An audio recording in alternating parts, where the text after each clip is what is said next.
Shalom Israel, first and foremost, I do give all praise, all honor, and glory to Yahweh Ba'Shem Yahushua Ba'Shem Kakadash. The born to the apostles, and y'all's great millstone for teaching us its truth, peace, and blessings to the hope like of Israel. Yahweh is the name of the unfriendly Chibu Ba'Shem is the name, Yahushua is the name of the begotten Son, back in the lesson.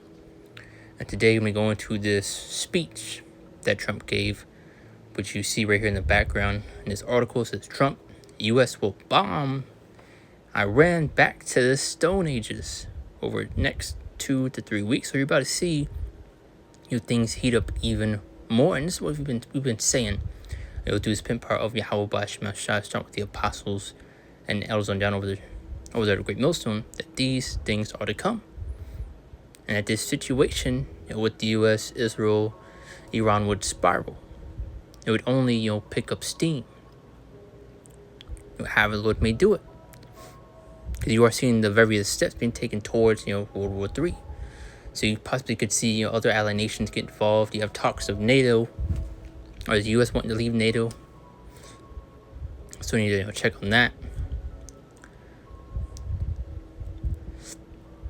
But also another point where Trump said he would pretty much take Greenland by any means. So situations are picking up steam, and really the Lord's stirring that pot. But I'm gonna read into this article, get a couple scriptures, and that'll be the point. Dive into it. Excuse me. It says President Trump said in primetime address that the U.S. was close to ending its war in Iran, but would spend the next 2 or 3 weeks bombing the country back to the Stone Ages. And you already see the various complications that's coming, from this war already.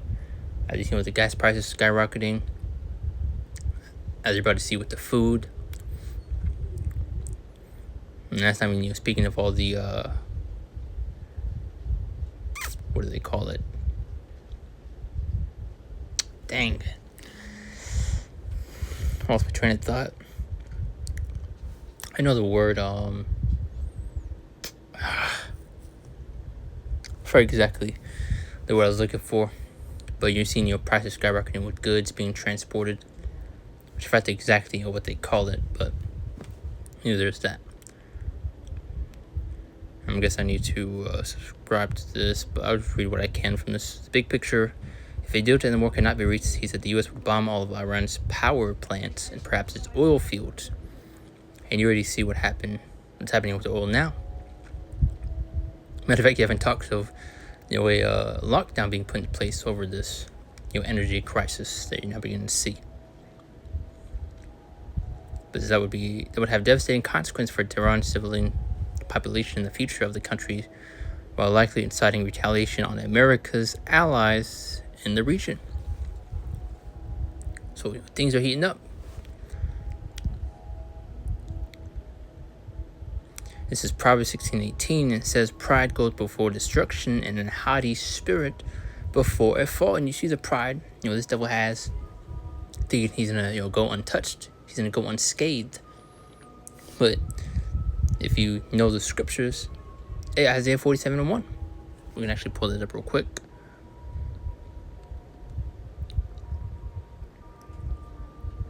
And it says, "Come down and sit in the dust, O virgin daughter of Babylon, sit on the ground. There is no throne," because right now they're on the pedestal, they're on top.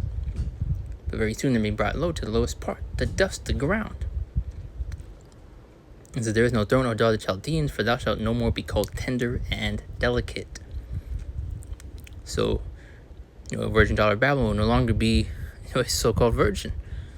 Babylon will be touched.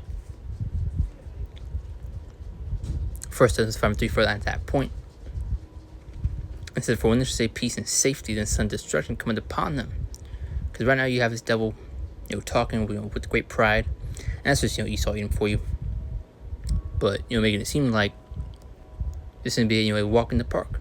This is gonna be a cakewalk. But yet, when you get throughout the scriptures, various nations are getting ready to come against her. These so-called allied nations are going to turn against the whore, against Babylon. "For when they say peace and safety and sudden destruction cometh upon them, as revealed upon a womb of child, and they shall escape." We can actually get that. "Shall turn against the whore." This is Revelation 17:16. It says, "And then the 10 horns which thou sawest upon the beast, these shall hate the whore, which makes up NATO, and shall make her desolate and naked, and shall eat her flesh and burn her with fire." So they'll be turning against her.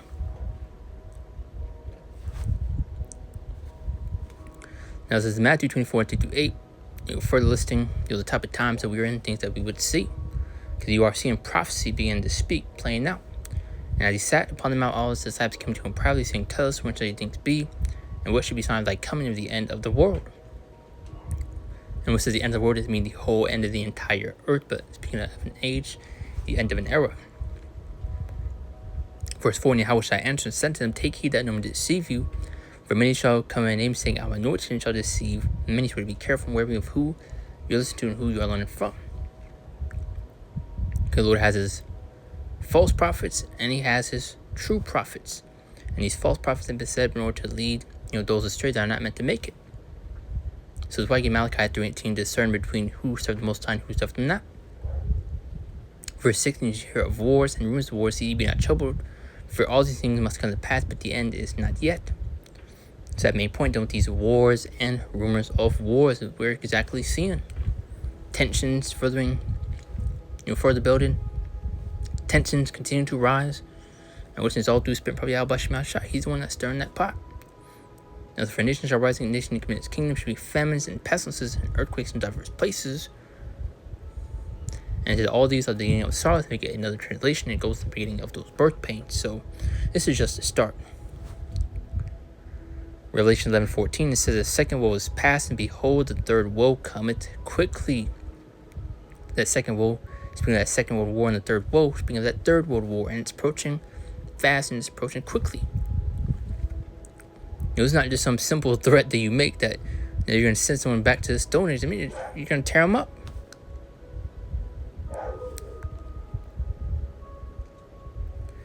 As Joel 3:9-12, and it says, "Proclaim ye this among the Gentiles, prepare war, wake up the mighty men, the element of war draw near, let them come up." So you have these nations that are beginning to prepare for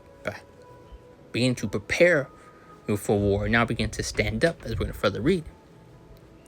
"Be your plowshares and swords, and your pruning into spears. Let the weak say, I am strong." And you have the nations now begin to stand up against Babylon. I've seen with the many advancements they're making, dealing with their nuclear arsenal. Verse 11, "Assemble yourselves and come all ye heathen, gather yourselves together round about. Those are cause the mighty ones come down, O Lord. Let the heathen be wakened and come to the valley of Yehoshaphat." Which goes to Jehoshaphat, which then goes to Yahweh's judgment. "For there also to judge all the heathen round about." And the Lord's getting ready to judge this earth, and to be like something you've never seen before. Times like never before, as you get in the scriptures.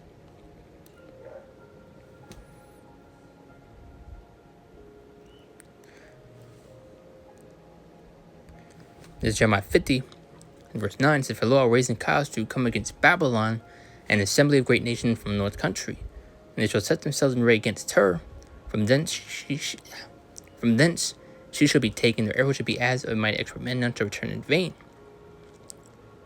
So very soon you're going to see various these nations come together to go against Babylon, to go against the whore, which we just read earlier. How the beast shall hate the whore. As we just read in Joel 3, the nations are preparing for war, preparing for a fight.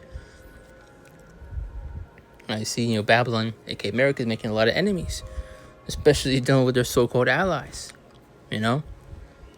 So demise, misery is awaiting Babylon the Great. That's why you're seeing Trump doing what he's doing. And really, this is what he's set up to do. As we have been making this point, and I've especially been saying, you'll look back my lessons where I said, Trump's going to be used as that catalyst to stir up division, to bring about chaos. And the prophets were right once again. But if a division is yet for one point of time, by the shall speak and not lie, though it tarry, wait for it, but surely come, it will not tarry, meaning it will not delay.